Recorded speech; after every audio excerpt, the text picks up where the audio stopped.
Welcome to Look Ahead Radio with Tom Arms and Lockwood Phillips.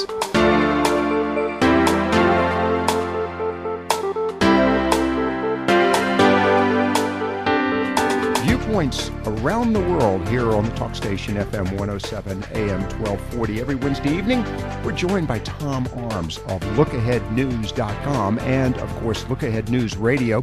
Our radio program, of course, heard every Friday afternoon.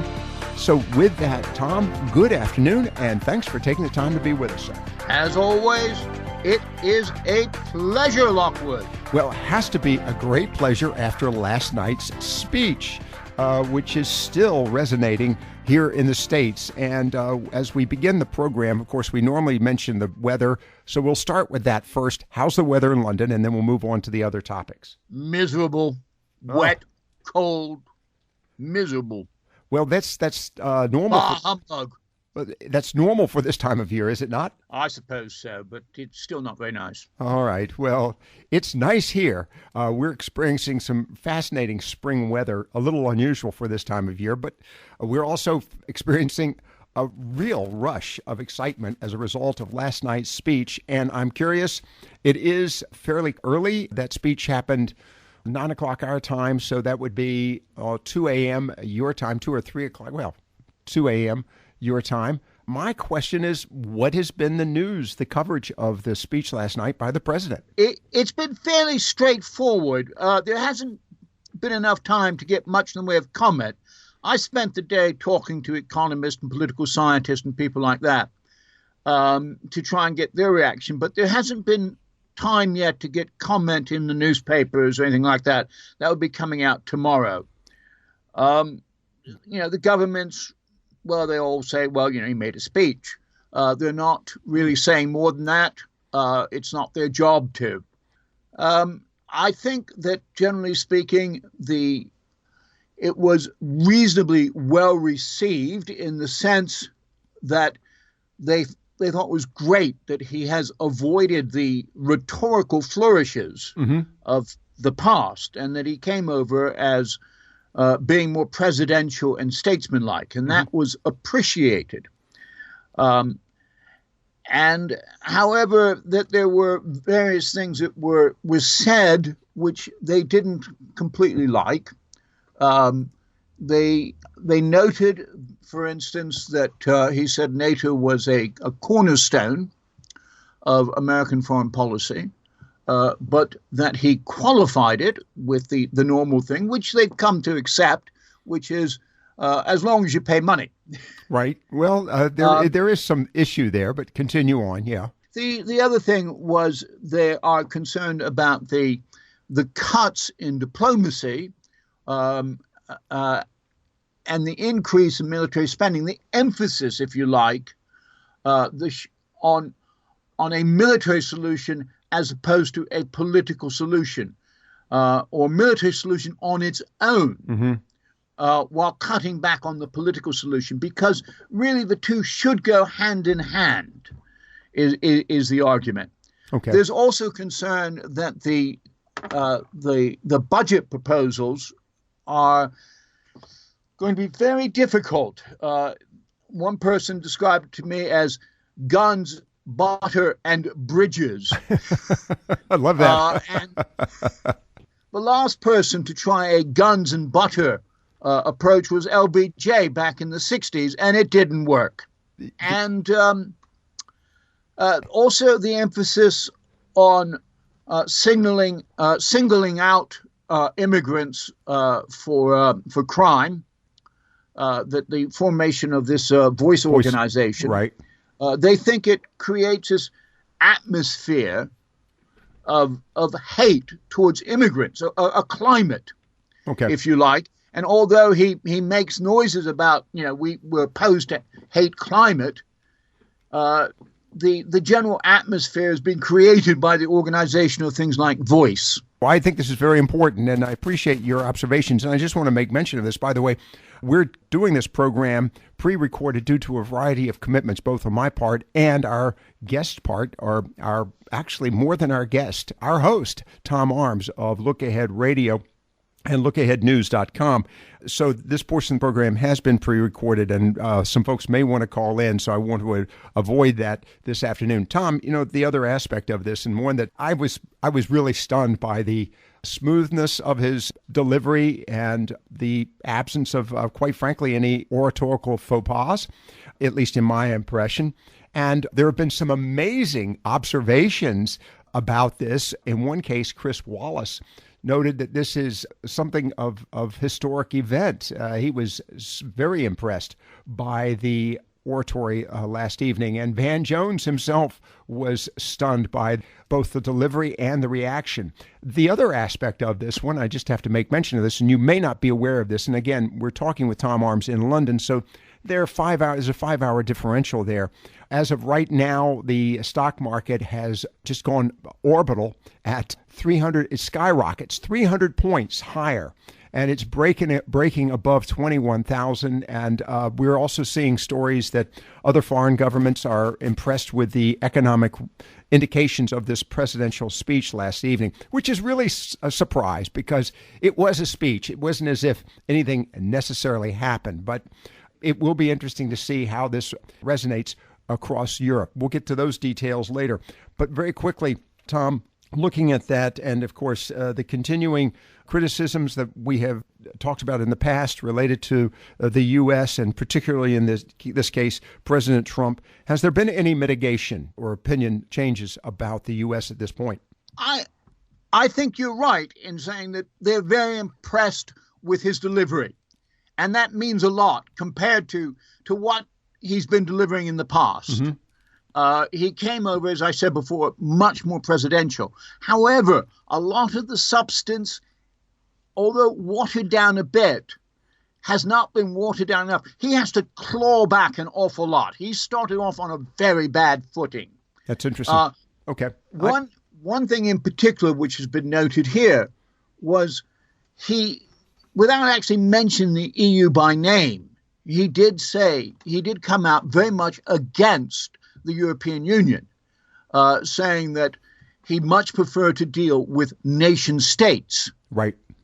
He did say rather than organizations, and that he would support every nation state finding their own way. Now, in the past, the United States, successive administrations have been 100% behind the European Union and European unity. Mm. It is seen as the political and economic arm of the Western alliance in Europe, whereas NATO is seen as the military arm, that the two act together. And by saying that NATO is the cornerstone while knocking away at the other pillar, is not seen as helpful. Okay. The other aspect of this, and we've got to take a break here in a few moments, so I want to touch on this very quickly. Last night, he did bring up the topic of ISIS, and you make a note here, the Trump military budget. Question to you very quickly, is the topic of ISIS still a hot topic there in Europe, and is it felt that President Trump is bringing new energy to controlling that particular military event? Well, again, they don't see it as a purely military event. Okay. And this is the problem. They see it as a political and military event that for which there's it's difficult to say that there is a pure military solution. I mean, we went into Afghanistan, we went into Iraq. Mm-hmm. We've left both as failed states because we didn't have a political solution to the problems there. And the same thing, if you're going to be attacking ISIS in Libya or Somalia or wherever, you have to have a plan to replace it with something else. And that must include some sort of foreign aid, trade deals or something with the people who are there. And that is being cut back. Well, he actually, and I won't belabor this, because we don't have the text in front of us, but he did in fact mention that he felt. I'll speak for yourself. Well, thank you. Okay, you're ahead of me on this one. I don't have it in front of me. Tom Arms, of course, of LookAhead Radio. He's staying on top of the issues. I will say, Tom, that he did mention the need to provide an environment where those who are actually displaced can go back home and rebuild their country. So he did. That was a sop to foreign aid in some degrees. I just mentioned that, the details of which yet have to be fleshed out.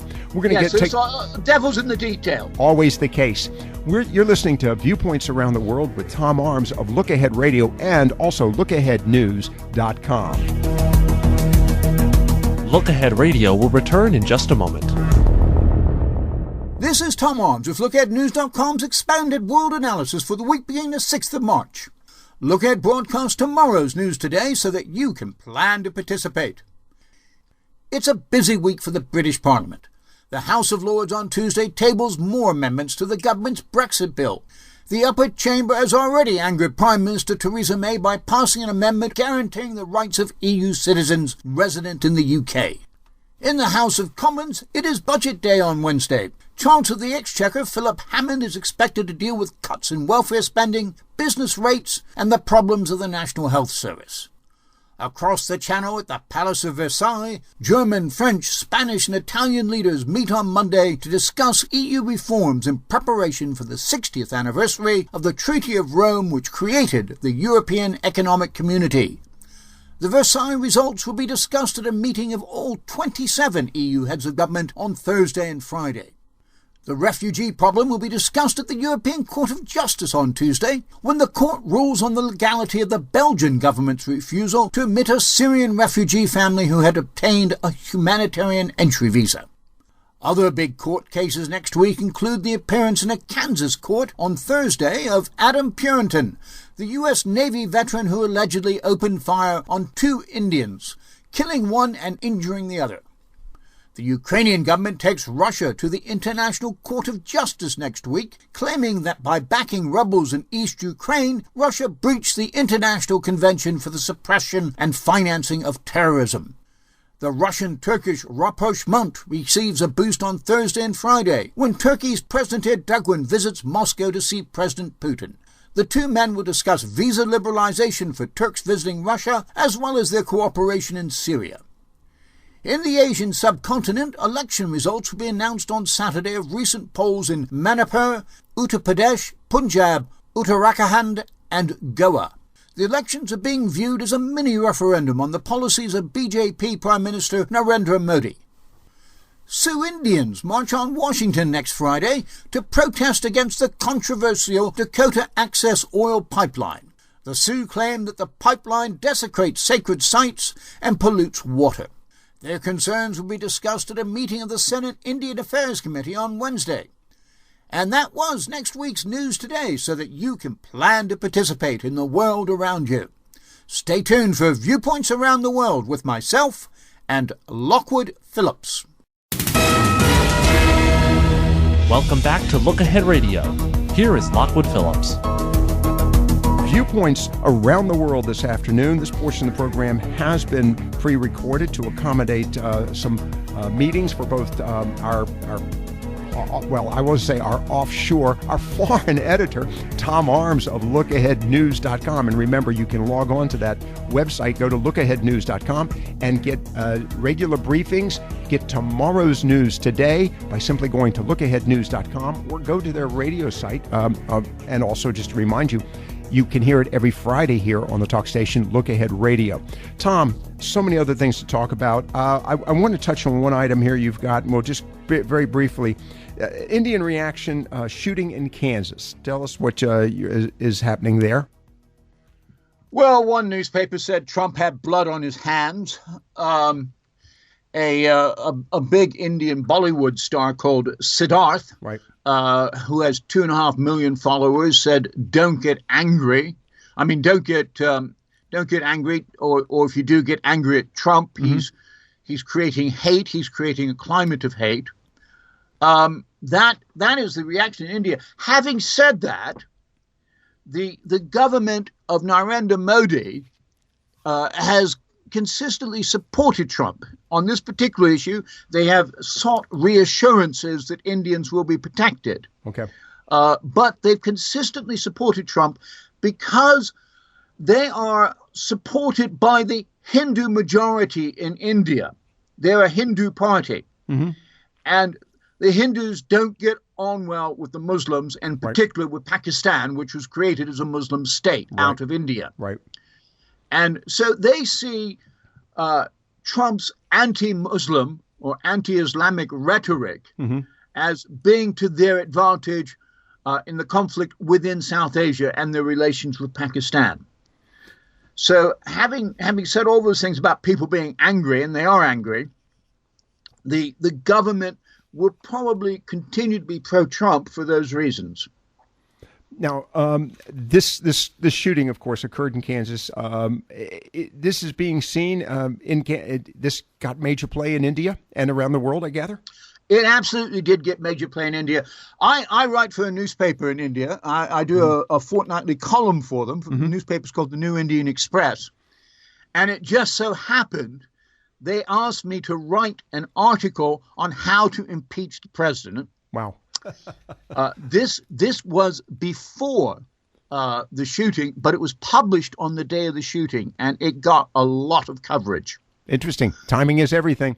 Tom, I want to move on to other issues, and we've been paying close attention to the events in Europe, especially surrounding the issues of the European Union and also the populist movement. We may have to take a quick break in this conversation, but I want to get started with it. Marine Le Pen, and we've been seeing stories that she is growing in popularity in the polls. There is some concern, of course, with her approach to the European Union, a few other items as well. What is the future for her? We're hearing stories or reading stories of her growing popularity. Is that the case? No, her popularity is absolutely rock solid at 30%. And you look at graphs of the opinion polls, and she's a flat line of 30%. Okay. Whereas people like Emmanuel Macron, who's the centrist, is absolutely going from naught up to about, I think he's 23%. Now, we've had some interesting news today from France, and that is the Republican presidential candidate, a man called Francois Fillon, is going to be charged with corruption. Wow. He has to he has to go to court on the 15th of March. Now, he had previously said that if he was charged, he would drop out of the race. But now he's backed down from that, believe it or not. He says it's a case of political assassination, and he will let the electorate decide whether or not he's guilty. So he's very much in the race. Well, does this muddy... Le Pen, I'm sorry, go ahead. Does this muddy the race any at all? Because obviously it's going... Marine Le Pen seems to have the most solid base. And you have been very critical of this, and it's been noted also that in the case of a runoff, she would probably lose. But there is some talk now that her base is so loyal and the frustration in France is such that she might win. Is there a possibility of that? And with the fact that Fillon is not according to the polls. Of course, as we know, the polls can be wrong. Right. The polls show Marine Le Pen in a second round. As you know, there's 2 rounds of elections. That they show that in the second round, the current front runner for second place, who's the centrist candidate, Macron, would probably get over 60%. Okay. And Marine Le Pen would get somewhere around 38, 40% maybe. And that's, you're right. She has a very solid, hard core of support. But she doesn't seem to be able to break out beyond that. We're going to get into other issues here in a few minutes with you, Tom. And again, Tom Arms of Look Ahead Radio, heard every Friday afternoon here on the talk station and other radio stations around the country and literally around the world. And also of LookAheadNews.com, LookAheadNews.com. Tom, before we go to the break, there is a continuing growth of a populist movement in Europe, and I would even argue in Great Britain. Is that in any way being fed by the events in the United States? Very quickly. Yes, absolutely. Just as Brexit helped Trump is helping the populist movement here in Europe. I mean, people using his slogan, they're saying, make France great again, make Germany great again, make Netherlands great again. They're talking about taking back control, which was the big British slogan, which was used by Trump. They're talking about voting against the establishment, which was how they were talking about Trump. So, yes, they are. Trump is the hero of the alt-right in Europe. Now, real quickly, describe the alt-right in Europe. Are we talking, the extreme right, or is this an alternative group of people? The right wing in Europe is much further than what you would call the conservative traditional right. Okay. In Britain, it's the Conservative Party. In Germany, it's the Christian Democratic Party. Those have traditionally been considered the right wing. Mm-hmm. So these are people further to the right of them. They are anti-EU. They are anti-immigration. They are anti-establishment. So those are the three things. They're also anti-political correctness. Very interesting. We have that problem here in the United States as well. All right, anti-political correctness. We're getting people who are tired of political correctness. We're going to continue this conversation here in a moment with Tom Arms of Look Ahead Radio and LookAheadNews.com. You're listening to Viewpoints Around the World. Look Ahead Radio will return in just a moment.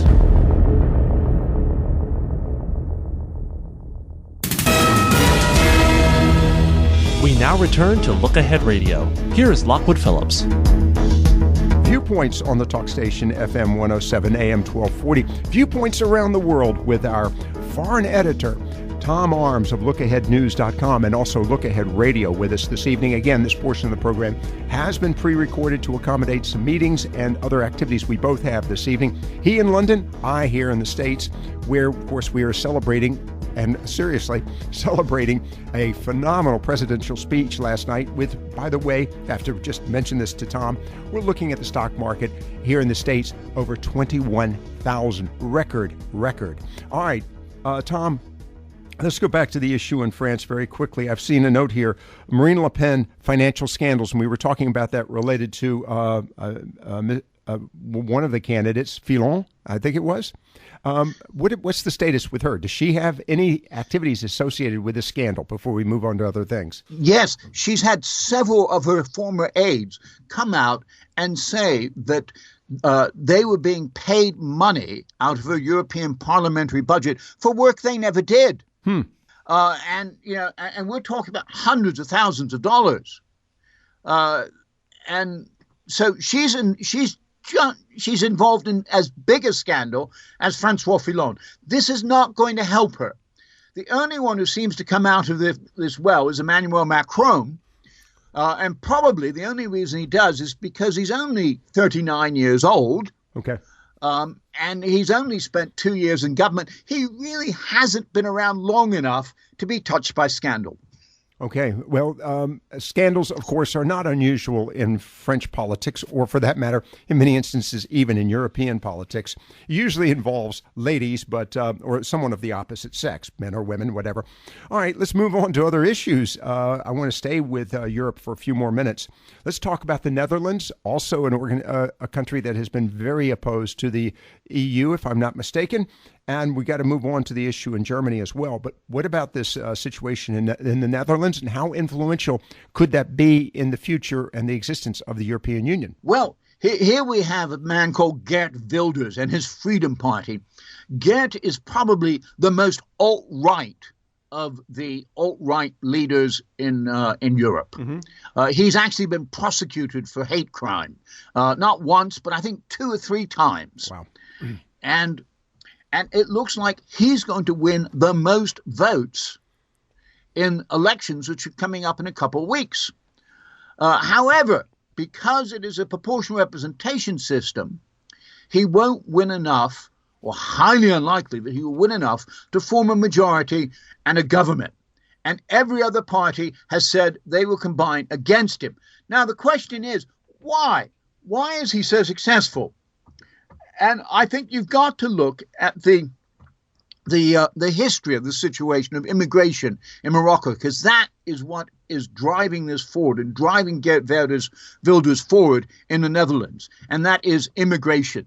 Okay. Back in the 60s and 70s, the Dutch economy was booming and they didn't have enough workers. And so they went to Morocco and did a deal with the Moroccan government to recruit Moroccans. Now, the deal was that after they did their work stint in the Netherlands, they'd go back to Morocco. Surprise, surprise, they didn't.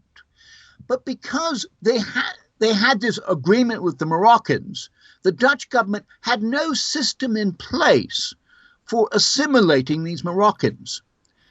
There was no encouragement for them to learn Dutch or to learn Dutch culture or in any way become part of the community. And so the Moroccans formed these ghettos within Amsterdam and increasingly ghettoized, and prejudice grew, and you've got the situation you do now. Well, of course, this is similar to the complaints that there's been a failure to assimilate many of these individuals. And in some regards, it's just a matter of the country's really never fully, as we were talking a few moments ago about the political solutions with ISIS, never considered the cultural solutions that would be challenged. They were accepting these people without I gather, the infrastructure to provide a process for assimilation. So that seems to be a problem that is generally, I say, Norwegian in nature, but probably in other countries as well. How right or wrong am I? Well, I think you're right about some countries and not so right about others. Okay. I think you're certainly right about France. Definitely right about France. You're definitely right about Belgium, and you're definitely right about Netherlands. Germany, no. They started off that way in the 60s, getting a lot of Turkish workers, and they did initially have a problem, but now they have a very strict assimilation program.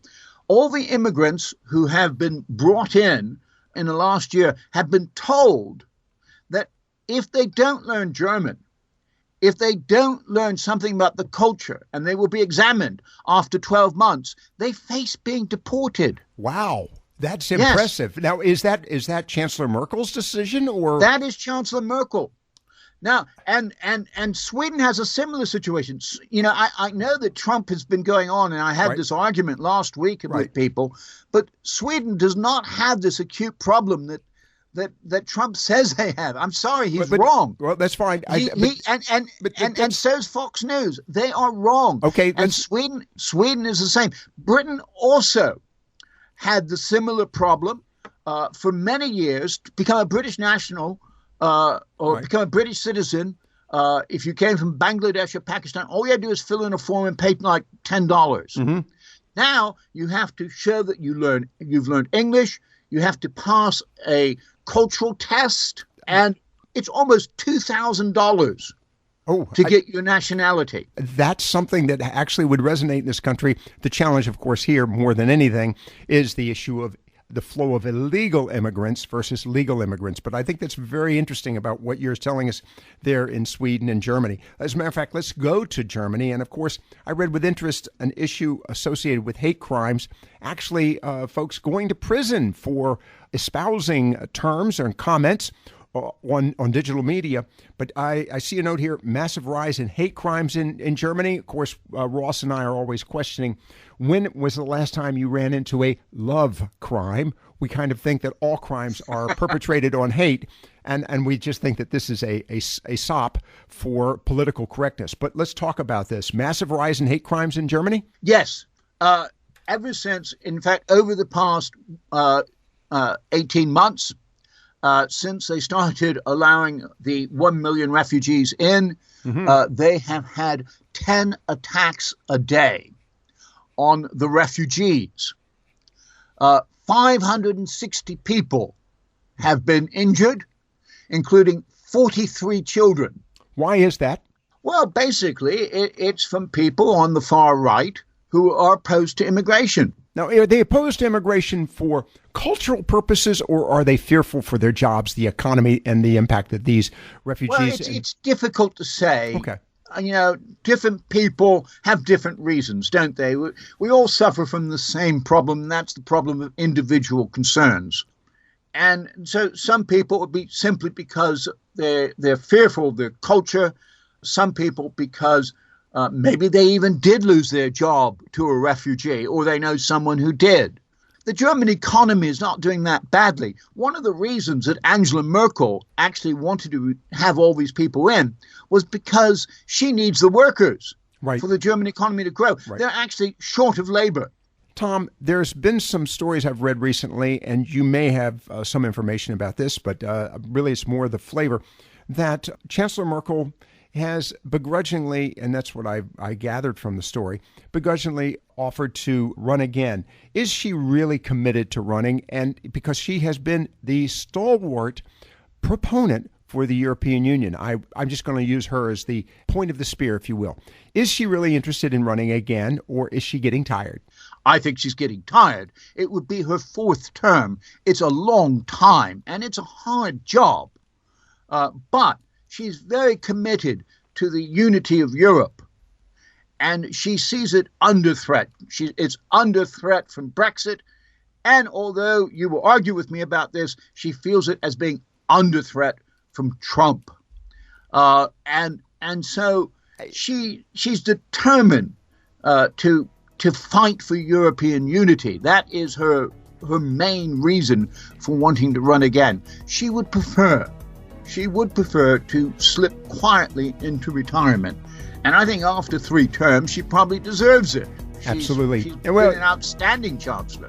Well, the other question is she concerned about, and I'll tell you what, we're going to take a quick break on this one. I want to get back to the issue of, and I'll use the term, Russian hegemony. Is she concerned about that? We'll find out about that in a moment with Tom Arms of LookAheadNews.com and Look Ahead Radio here on Viewpoints Around the World on the talk station FM 107 AM 1240.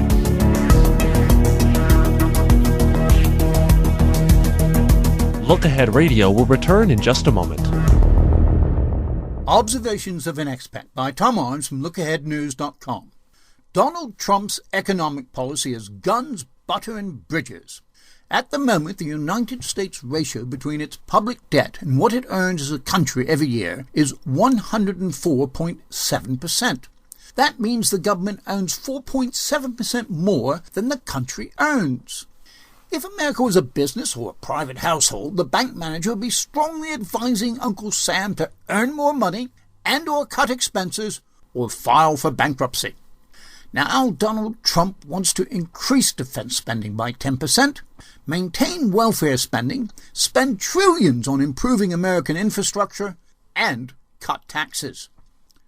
Cash to pay for this will come from increased revenues from a stimulated economy, revised trade and defense deals with other countries, cuts in environmental programs, cuts in the diplomatic corps, and cuts in foreign aid. Can he do it? Well, let's take a quick look. Improve infrastructure. America has plenty of roads, bridges, railways, ports, and airports. It just needs to maintain what it has, but that will cost plenty. The American Society of Civil Engineers reckons that $3.6 trillion needs to be spent by 2020 just to maintain existing infrastructure. Maintain welfare spending. 70% of the federal budget goes on welfare. A big chunk of Trump's support is at the bottom end of the ladder. He cannot afford to cut welfare spending, especially if Obamacare is for the scrap heap. Cut taxes. It sounds simple. Cut taxes, business expands and employs people who pay more taxes, which means more spending money for Trump. But even if the plan works, it takes time, so more money has to be borrowed until the extra revenues materialize, if they do. Revise trade deals and increase tariffs. Trade agreements require the agreement of at least 2 parties.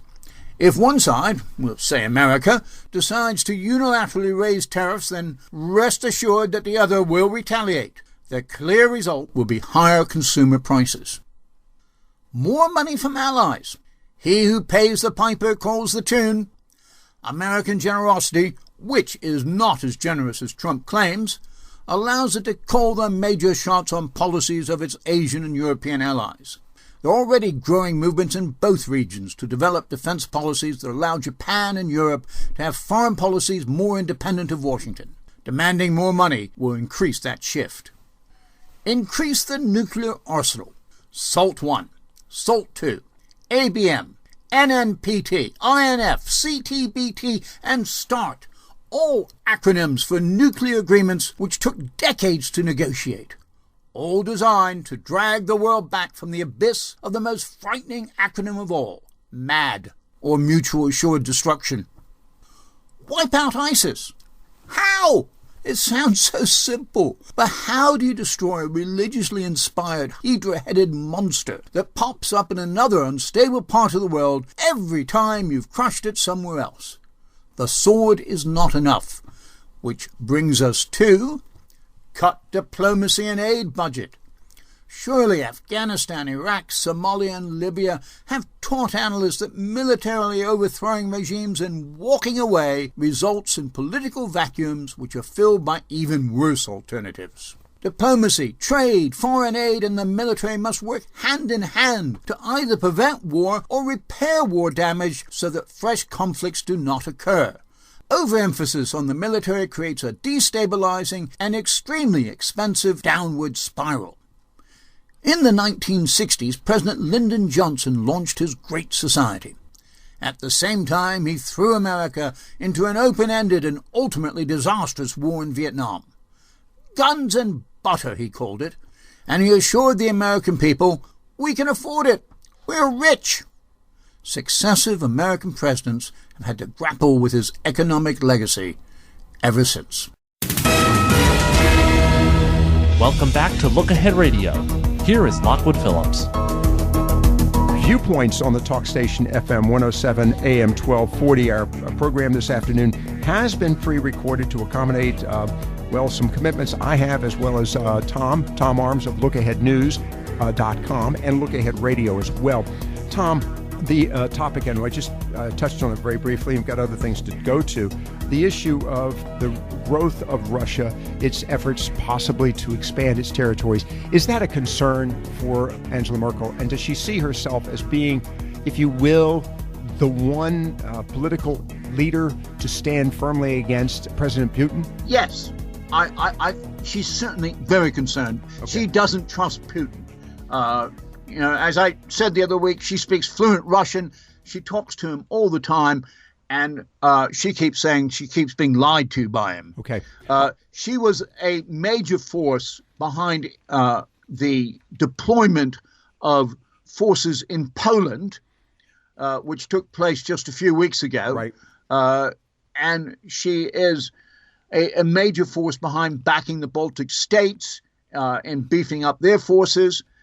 And really, Germany is the only political force there to stand up to Russia.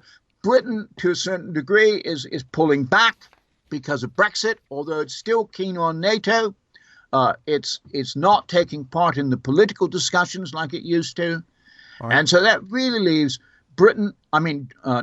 Germany and France.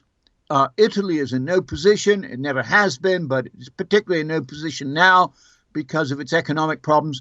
France also has economic problems, and the leadership now is firmly in Berlin. We've got just a few minutes left here, and I want to go to one other issue. I'm going to skip the British coroner for a moment because I really want to go to Erdogan's latest arrest and campaign against the word no in Turkey. Help us out with that. Well, it's actually quite interesting. He's going to be having his constitutional referendum on granting himself more powers on the, I think, 16th of April. Now, it's going to be a straightforward referendum. Yes or no? Yes, give me the powers to be a dictator. No, don't. Apparently, the polls show it's neck and neck. Wow. Even though he's locked up 100,000 or more of his opponents. How many? Over 100,000. You're kidding me. No. Wow.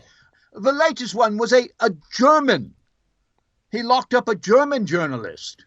Amazing. Which the Germans are going nuts about. I would think.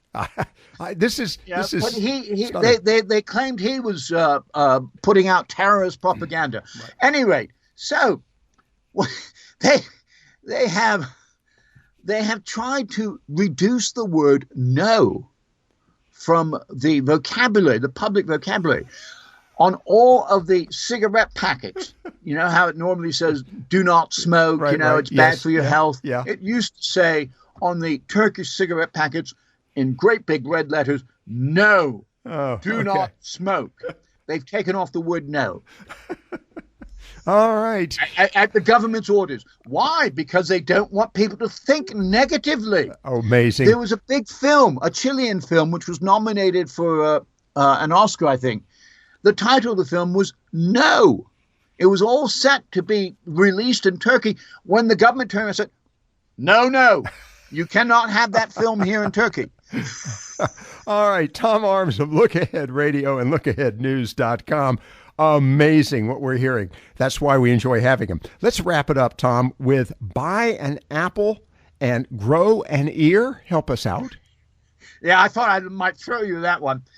It's Canada. It's a laboratory, if you want to use the English, called Pelling Laboratories in Ottawa, have discovered that they can take human tissues and plant them on an apple core or an apple. They just simply slice the apple in half, and they take the human tissue, put it on the apple, and they grow human parts. And the latest was they've actually grown a human ear from an apple. From an apple. We've been hearing this. We've been hearing this on pigs, but intriguing is done on vegetables as well. Yes. All right. Now, Be careful. Be careful next time you eat an apple. You may get an earful. Tom Arms of LookAheadNews.com, and of course, Look Ahead Radio, heard every Friday afternoon here on the Talk Station. Tom, as always, thank you very much. Thank you. Look Ahead Radio is a production of the Talk Station.